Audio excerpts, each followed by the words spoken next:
মারতে পারতেছি, আমি দৌড়াইতে পারতেছি, ইয়া করতে পারতেছি, এটা কি শারীরিক শক্তি। শারীরিক শক্তির সাথে সাথে আমাকে আস্তে আস্তে ভালো মন্দ নির্ণয় করার শক্তি দেয়, বুদ্ধগম্যতা শক্তি দেয়। কি দেয়? বুদ্ধগম্য শক্তি। অর্থাৎ এটার নাম কি? বিবেক বা মনোশব্দ বা চিন্তা শক্তি বা বোধ শক্তি। এই শক্তি হলো দুনিয়াতে চলার, দুনিয়াতে যত প্রযুক্তি তৈরি হয়েছে, দুনিয়াতে যত শক্তি আল্লাহ দিতে, যত মৌলিক শক্তি দিতে, এই সবগুলো শক্তি নির্ণয়ের একমাত্র অটোমেটিক প্রযুক্তি। একমাত্র কি? একমাত্র কি বলো? একমাত্র অটোমেটিক প্রযুক্তি। এর বাইরে এর চেয়ে বড় কোনো অত্যাধুনিক প্রযুক্তি দুনিয়াতে নাই। আল্লাহ তাআলার দেওয়া সবচেয়ে বড় অটোমেটিক প্রযুক্তি কি?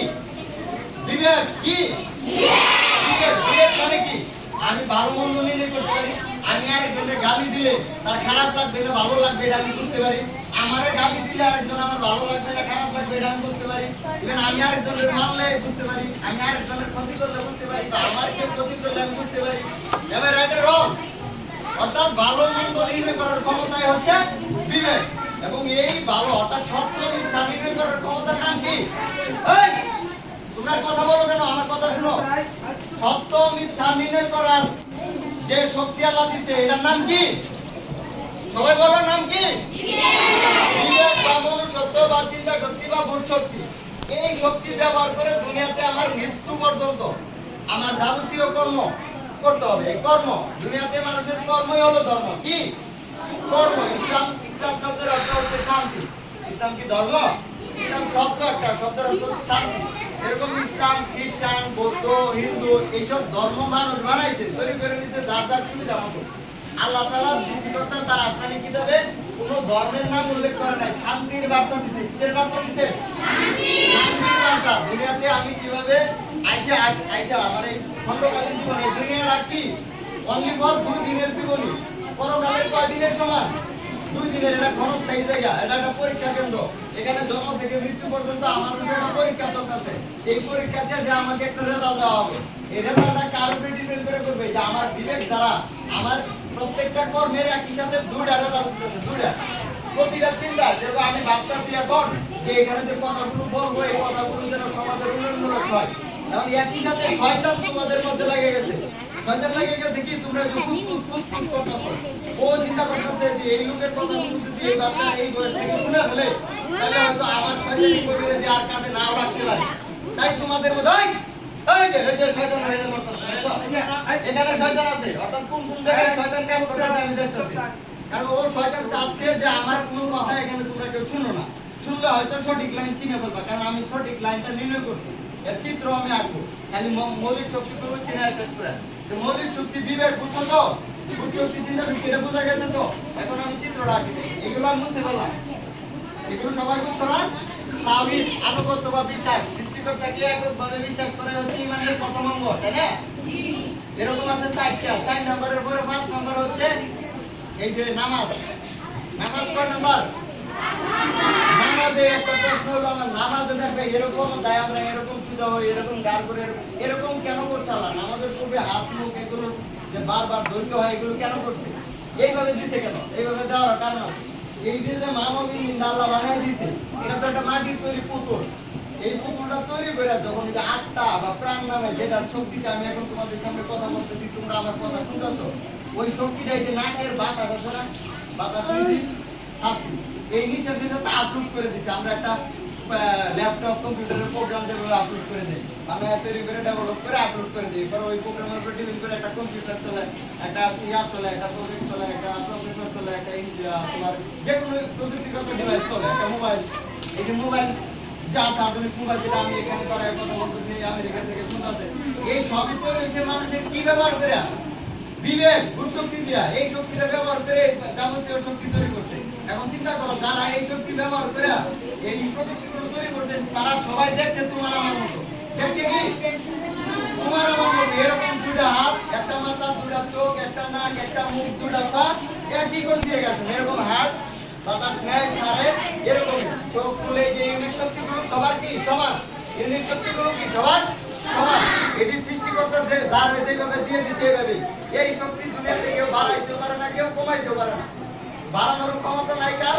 কমানো হয়। আল্লাহ তাআলা বিজ্ঞানে বলছে, কোরআনে, তাওরাতে, জাবুরে বলছে এবং বিজ্ঞান প্রমাণ করছে যে পৃথিবীর মৌলিক শক্তির পরিমাণ মোট শক্তির পরিমাণ সৃষ্টির শুরুতে যা ছিল এই তোমরা যারা শয়তানের শব্দে লড়তাছো তারা আবারও বলতেছি কথাগুলো শোনো যে পৃথিবী সৃষ্টির শুরুতে যে পরিমাণ শক্তি আল্লাহ তাআলা পৃথিবীতে দিয়েছে এখনো তাই আছে এবং কিয়ামত পর্যন্ত তাই থাকবে এর তিল পরিমাণ পরিবর্তন কেউ করতে পারবে না বৃদ্ধি বা হ্রাস কেউ করতে পারবে না শুধু কি করতে পারবো আমরা মানুষ রূপান্তর করতে পারবো মাথার উপরে যে ফ্যান ঘুরতেছে এই শক্তিটার নাম কি বিদ্যুৎ শক্তি এই শক্তিটা কিভাবে কাজ করে জানো একটা পজিটিভ তার আর একটা নেগেটিভ তার এখানে লাগানো এই পজিটিভ আর নেগেটিভ একটা ম্যাগনেটিক ফিল্ড তৈরি করতে এখানে ইলেকট্রোম্যাগনেটিক শক্তি তৈরি করতে ওখানে একটা কয়েল দিয়ে তার বেঁধানো আর একটা রোটর ডিভাইস দেওয়া আবার বাইরে একটা আর্মেচার ডিভাইস দেওয়া তো ওখানে এই ইলেকট্রোম্যাগনেটিক ফিল্ডটা যখন তৈরি হয়েছে তখন ওই ভিতরের আর্মেচারটাকে ম্যাগনেটিক শক্তিতে তার নিজের দিকে টানতেছে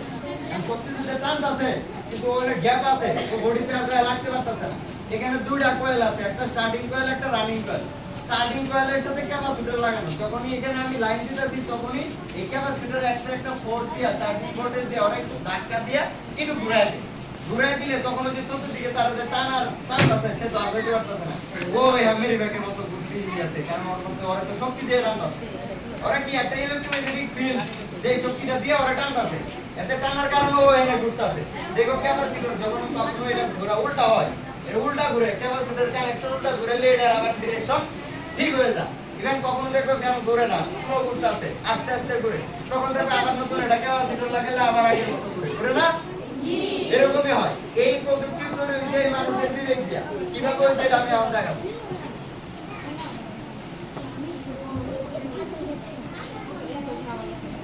এখন শুধু একটা তোমাদের ত্রিভুজ দেখাবো ত্রিভুজ কিভাবে সৃষ্টি করতে গাজীপুর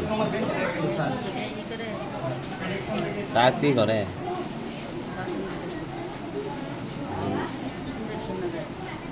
চাকরি করে না আইসে বাড়িতে আইসে যায় হ্যাঁ হ্যাঁ শহর কোথায় যান বাড়িতে আইসে আসতে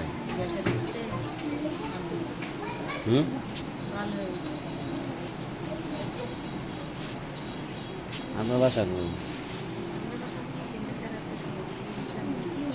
সামনে তার বাড়ি রাখলাম আমি সৃষ্টিকর্তা হ্যাঁ সৃষ্টিকর্তা একজন আছে না এটা বিশ্বাস করে তবে সৃষ্টিকর্তা একজন আছে না আমাদের বাড়ি এই তো এখানে রাখো তুমি ওই যে যারা ইবলিশের প্রতারণায় শয়তানের প্রতারণায় এখানে যারা গল্প করতেছে একজন আরেকজনের লগে কুস্তি করতেছো পরে রাখলাম এখানে এই দুইজন আমার মধ্যে একসাথে একটা সিগন্যাল দেয় দুটো সিগন্যাল দিয়ে থাকে শয়তান আমাকে দেয় নেগেটিভ সিগন্যাল কি দেয় নেগেটিভ সিগন্যাল কি খারাপ কর্ম নেগেটিভ সিগন্যাল খারাপ যত কাজ আছে দুনিয়াতে নেগেটিভ যত কাজ আছে যা মানুষের ক্ষতি করে অন্য প্রাণী অন্য যে কোনো জিনিস অর্থাৎ সৃষ্টিকর্তা দুনিয়াতে যা কিছু সৃষ্টি করছে ওই সৃষ্টির ভারসাম্য রক্ষা করতে ব্যর্থ হয় এগুলোই হচ্ছে খারাপ কর্ম হইতে পারে তুমি একটা গাছ দরকার নাই হুদায় কেটে লেছো এটাও তোমার খারাপ কর্ম ওখানে একটা পিঁপড়া হাঁটতাছে তোমার দরকার নাই মারার তুমি হুদায় তুমি মেরে লেছো মানে তোমার মন চাইতে মেরে ফেলছো এটাও তোমার খারাপ কর্ম আমি কি বুঝাইতে পারতেছি যেটা আমার দরকার নাই যেটা আমারে ক্ষতি করতেছে না তার উপরে আমার শক্তি আছে আমার আল্লাহ দিতে এই জন্য ব্যবহার করে ওরা আমি ধ্বংস করে দিলাম এটাও খারাপ কর্ম আর সৃষ্টিকর্তা আমার কি সিগন্যাল দেয় পজিটিভ সিগন্যাল এটা কি আমি বলি যে এই যে ইঞ্জিনিয়ারিং ভাষায় আমি বলি ওই যে চলার জন্য প্রত্যেকটা ইঞ্জিন দুনিয়াতে প্রত্যেকটা ইঞ্জিন চলার জন্য দুইটা সিগন্যাল লাগে কয়টা সিগন্যাল লাগে একটা পজিটিভ একটা নেগেটিভ আল্লাহ আমারে মানে আপনি দুইটা সিগন্যালই দিয়েছে একটা পজিটিভ সিগন্যাল আর একটা নেগেটিভ সিগন্যাল এই পজিটিভ সিগন্যালকে যদি আমি বলি এটা হলো ওর সৃষ্টিকর্তার দলাম আমি অরিজিনাল রিমোট কি অরিজিনাল রিমোট আর শয়তানের দলাম আমি কপি রিমোট অর্থাৎ একটা রিমোট দিয়ে আমি বলতুম আমার এই দুইজন চালাইতেছে কে চালাইতেছে আমি এখানে এই যে এখানে আমি এখানে আছি এখানে আমি কি আমি মূলত কি মাটির তৈরি পুতুল আমার কি দিতে আত্মা কি দিতে আত্মা তাহলে এনে আমি রাখি আত্মা প্রাণ বা মানে যে অনেকে আত্মা প্রাণ রূহ এগুলো বলে এটাকে এখানে রাখলাম এটা হলো দুনিয়া নাকি জন্ম থেকে এখানে জন্ম আল্লাহ তাআলা প্রত্যেক ধর্মগ্রন্থ বলে দিচ্ছে একটা কথা যে মানব জাতির জন্ম সকল মানব জাতি প্রত্যেকটা ওই 18,000 মাত্র কথা বলছিলাম না এই 18,000 অর্থাৎ জন্ম, রিজিক, হায়াত ও মৃত্যু সৃষ্টিকর্তা কর্তৃক পূর্ব নির্ধারিত ও পরিকল্পিত। কি? পূর্ব নির্ধারিত ও পরিকল্পিত। অর্থাৎ কার জন্ম কোথায় কিভাবে হবে আমরা কেউ জানি না। কার রিজিক কোথায় কিভাবে আছে আমরা কেউ জানি না। কার হায়াত কতদিন আছে, কম বাজে না বেশি বাজে আমরা কেউ জানি না। কার মৃত্যু কখন কোথায় কিভাবে হবে আমরা কেউ জানি না। কিন্তু এই সকল সত্য জানার পরেও সত্য কর্ম অর্থাৎ হালাল কর্ম আমরা করি না। কি করি না? সত্য কর্ম বা হালাল কর্ম আমরা করি না। তার লেগিংসটা কোথায়? লেগি নাই আস্তে। তোমরা দাঁড়াচ্ছ কেন? তোমরা আমার কথা শুনো। জীবনে এই কথাগুলো ইম্পর্টেন্ট ও মূল্যবান। এটা এই কারণে রেকর্ডিং করে রাখতেছি, তোমাদের দিয়ে যাব। কারণ এই এখনো হয়তো তোমাদের ওই শক্তিটা হয় নাই, কিন্তু এখানে আমার যারা স্যার আছে তারা তোমাদের পরে বিস্তারিত যেন এগুলো আরো বৃহৎ ভাবে এই বয়স থেকেই তোমাদের পরিচালনা করতে পারে, আর এই স্কুল থেকে। আর আমার এই যে আমি যে চ্যালেঞ্জ শুরু করছি যে বাংলাদেশে আমি আমার গ্রাম, আমার বাড়ি, আমার স্কুল, আমার গ্রামের স্কুল, আমার হাই স্কুল, এখান থেকে শুরু করে পর্যায়ক্রমে সারা বাংলাদেশকে মৌলিক শিক্ষা, নৈতিকতার শিক্ষা, মূল্যবোধ শিক্ষা ও কর্মমুখী শিক্ষা বাস্তবায়নের আমার একটা দীর্ঘ পরিকল্পনা আছে। আমি বাস্তবায়নের জন্য সবকিছু করছি। আমি একটা ওয়েবসাইট বানাইছি, আমি একটা অ্যান্ড্রয়েড অ্যাপ ডিজাইন করছি। এই সবই আস্তে আস্তে দিব। তার আগে আমি বাড়িটাকে গ্রিন হাউস করতেছি, যে কিভাবে দুনিয়ার তারা অঙ্গীভূত করে করতে দিয়া বাইটা বইটা থেকে খাওয়া একদম অর্গানিক ভাবে বাঁচা যায়। এজন্য আমার বাড়ির রূপান্তর করতে। এই সবাই থামো। এখানে আমি আত্মা বা প্রাণ রাখছি না। তার জন্ম, রিজিক, হায়াত, মৃত্যু সব নির্ধারিত, পূর্ব নির্ধারিত, পরিকল্পিত। এখন আমার জন্ম হয়েছে, যেদিন থেকে আমার মায়ের পেটে আমার ব্রণ তৈরি হয়েছে, ঠিক ওই দিন থেকে আমার রিজিক চালু হয়ে গেছে। ওই মুহূর্ত থেকে মায়ের পেটে আমি আমার রিজিক খায় বড় হয়েছি না। এই রিজিক আমরা দুনিয়াতে বাড়াইতেও পারি বা কমাইতেও পারি। কিভাবে? রিজিক অর্থাৎ খাবার বন্টনের মাধ্যমে। আল্লাহ তাআলা প্রত্যেকটা ধর্মগ্রন্থের মধ্যে প্রত্যেকটা মানুষকে আলাদা আলাদা রেসপন্সিবিলিটি দিয়েছে, দায়িত্ব। একটা মানুষের দায়িত্ব, যেরকম আমি তোমার দায়িত্ব কত দূর পর্যন্ত জানো? তোমার দায়িত্ব কত দূর পর্যন্ত জানো তোমরা? এই হচ্ছে শয়তানের, মানে ওর ভিতরে শয়তান টোটালি বাস করতেছে। কারণ ও চাচ্ছে যে এরকম একটা বিশৃঙ্খলা করে ও এখান থেকে মানে করো, আমার কথাগুলো তোমরা কেউ কনসার্ন না করো। তো এরকম শয়তান চাবে তো ভালো কাজগুলো যেন সমাজে না হয়, হইতে না পারে। তো ও কি করতেছে? আমাকে এই প্রক্রিয়াটার মধ্যে কোথায় রাখছে? জন্ম, রিজিক, হায়াত ও মৃত্যু কোথায় ছিলাম আমি? এখানে না? তো এখান থেকে আমি যখন কি করবো বলো দি? আবার একটু বলো। আমি কি করবো? আমার করণীয়টা কি? আমার যে আল্লাহ বলে রিজিক ছিল, হায়াতও আমি পারতাম। আমি বলতেছিলাম যে রিজিক বাড়াইতে পারে, কমাইতে পারে। কিভাবে? একটা মানুষকে আল্লাহ দায়িত্ব দিচ্ছে। দায়িত্বটা কি? ধরো আমি মুস্তফা, আমার নাম মুস্তফা। এই মুস্তফারে কি দিতে? দায়িত্বটা কি? তার দায়িত্ব কর্তব্যটা কি? দায়িত্ব হলো পরিবার। প্রথমে হচ্ছে পরিবার, পরিবার। তারপর আত্মীয় স্বজন, মানে রিলেটিভ নাকি?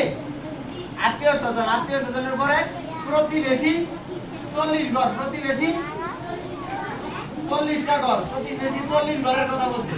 অর্থাৎ আমি মুস্তফা যদি এক কলা খাবার খাই, মুখে খাবার দিতে যাই, তার আগে জানো আমার পরিবার, আত্মীয় স্বজন ও প্রতিবেশী, আমার বাড়ির আশেপাশে যে 40টা ঘর আছে, এই সবার সম্পর্কে নিশ্চিত হই সবাই খাবার পাইছে কিনা, সবাই সুস্থ আছে কিনা, কেউ বিপদে আছে কিনা, কেউ কোনো ঝামেলা আছে কিনা, এই পর্যন্ত খবর নিয়ে তারপরে আমার খাবার খাইতে কইছে। এটা আমার দায়িত্ব, এটা আমার উপর অর্পিত দায়িত্ব। বুঝতেছো?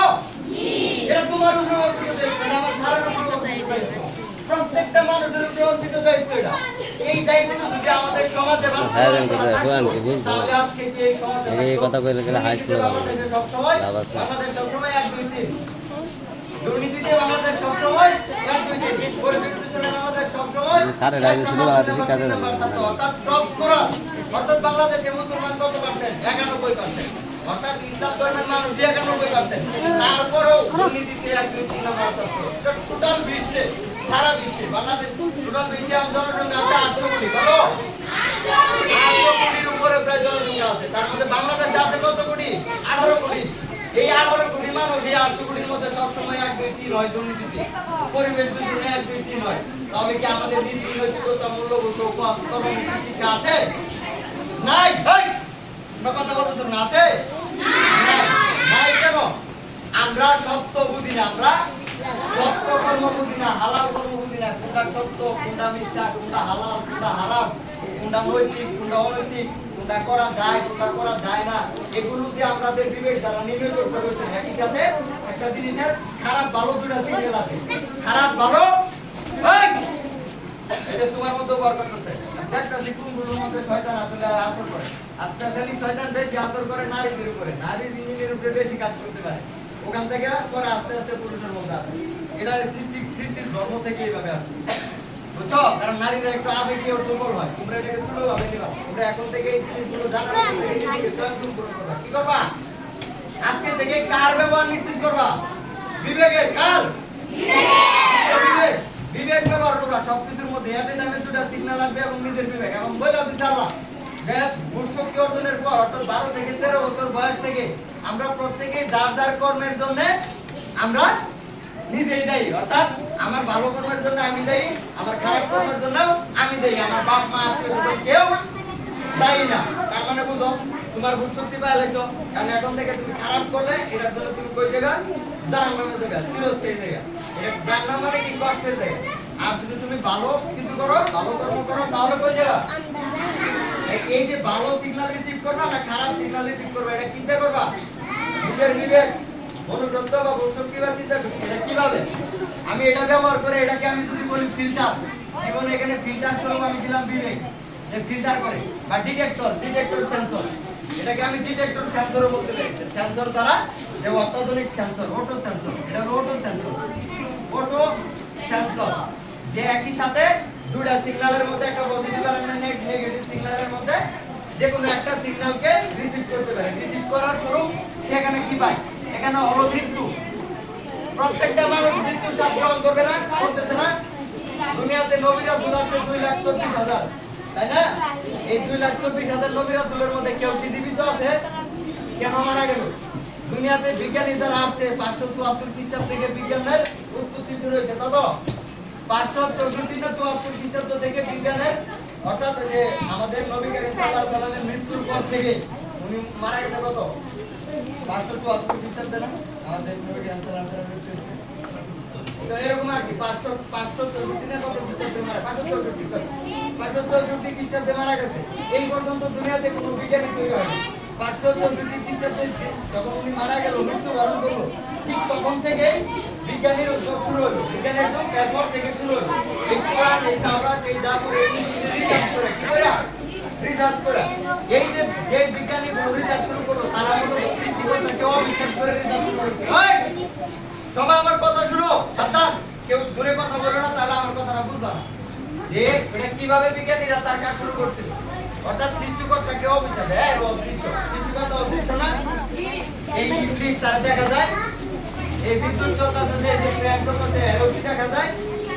এই সৃষ্টিকর্তা ইবলিস আধুনিক প্রযুক্তি সব সবই কি অদৃশ্য। এই যে ফ্রিকোয়েন্সি সিগন্যাল আমি কথা বলি, এখান থেকে চলে যেতে, এটা ফ্রিকোয়েন্সি।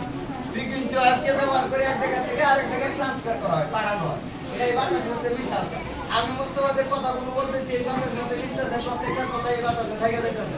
এটাকে ব্যক্তি ভেঙে করে বিচারিক করে আমার সবটা কথা আমি রিসিভ করতে পারবো। এই প্রযুক্তিও আছে, আছে কি না? আছে। তোমরা জানো এই কোনো নিউজ টেকনোলজি নিয়ে অনেক কাজ করতেছে, এরকম তারা কাজ করতে, তারা অন্য কিছু। তো আমার কথা মোটামুটি শেষ।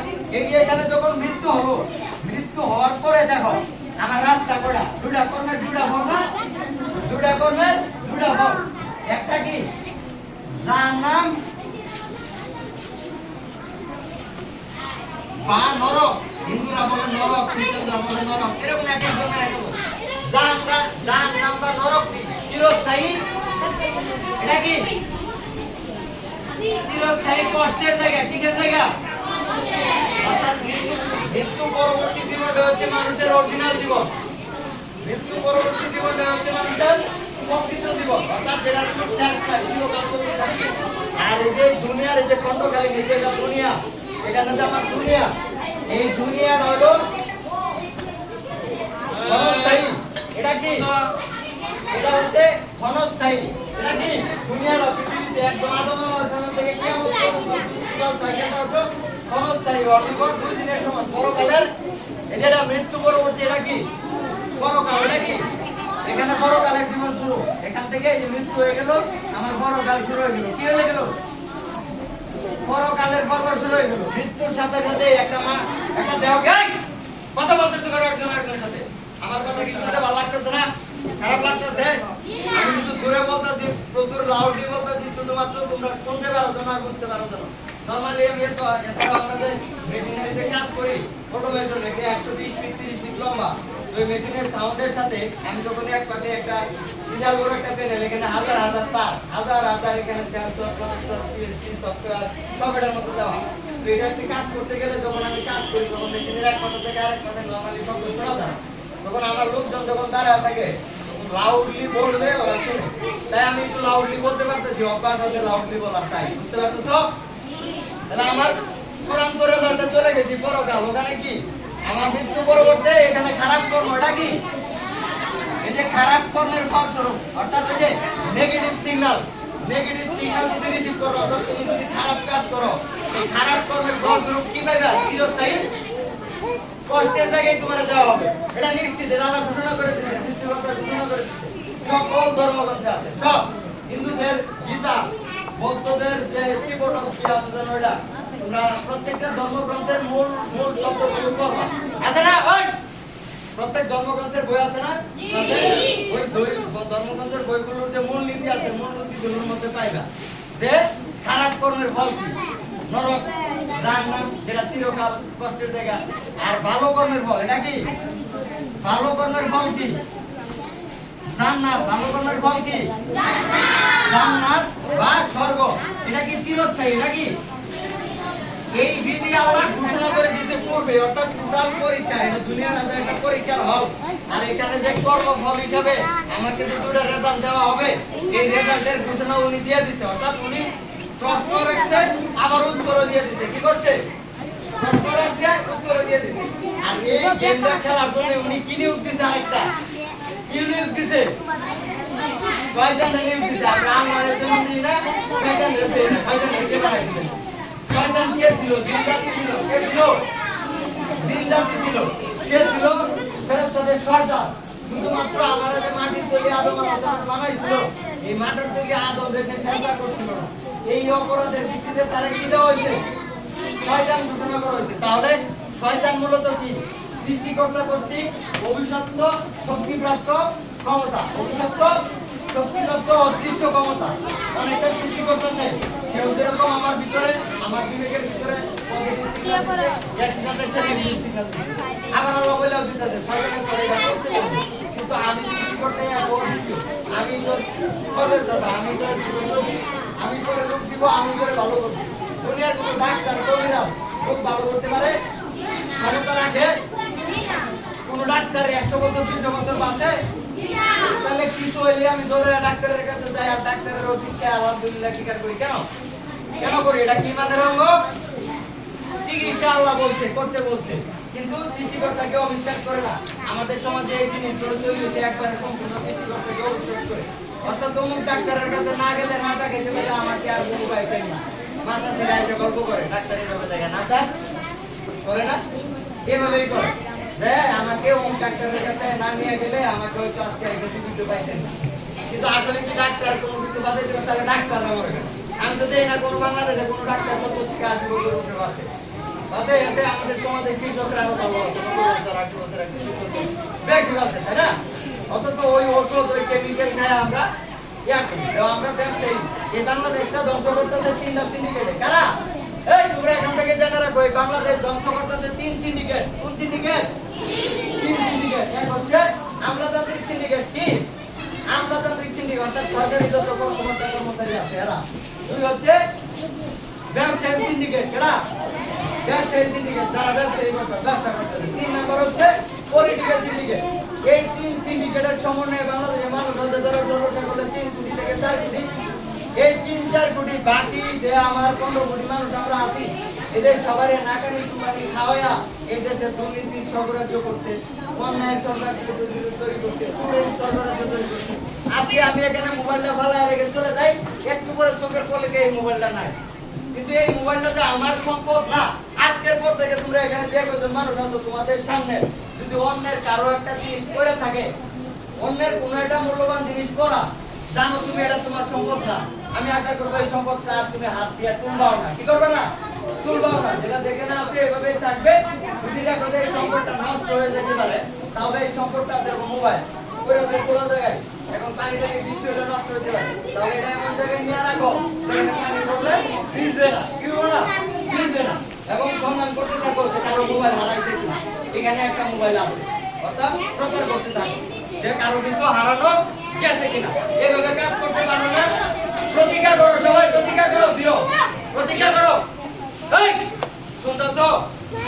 তাহলে আজকে থেকে প্রতিজ্ঞা করো আমরা এইভাবে কাজ করতে পারবো কি না। ধরো আজকে এই কয়জন থেকে আমার চ্যালেঞ্জের বাস্তবায়ন শুরু বলো, ধরে বলো, পারবো আমরা? সৃষ্টিকর্তার হুকুম মতো জীবন পরিচালনা করতে পারবো? আমি দৃঢ় সংকল্প ও প্রতিজ্ঞাবদ্ধ। বলো, আমি দৃঢ় সংকল্প ও প্রতিজ্ঞাবদ্ধ। বলো, আমি দৃঢ় সংকল্প ও প্রতিজ্ঞাবদ্ধ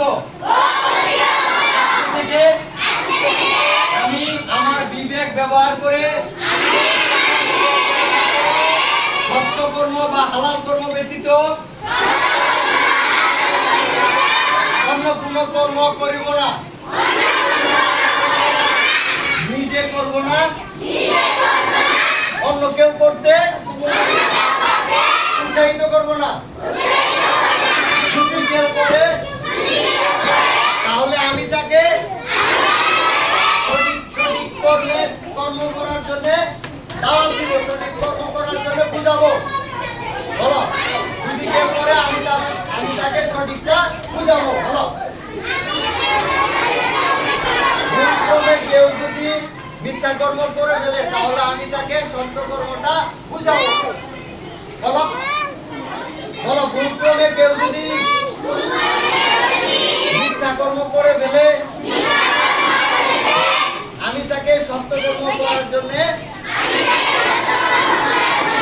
সঠিকটা বুঝাবো। যদি সে না বুঝে তাহলে আমি প্রতিবাদ করব। যদি আমি প্রতিবাদ করার সামর্থ্য না থাকে আমার, তাহলে ওই স্থান ত্যাগ করব। তবু অন্যায়ের বিরুদ্ধে মাথা নত করিব না। তবু অন্যায়ের বিরুদ্ধে মাথা নত করিব না। আলহামদুলিল্লাহ, আল্লাহ তাআলা আমাকে শক্তি দান করুন। সবাই সুস্থ থাকো, ভালো থাকো। আল্লাহ হাফেজ। সবাই আসসালামু আলাইকুম।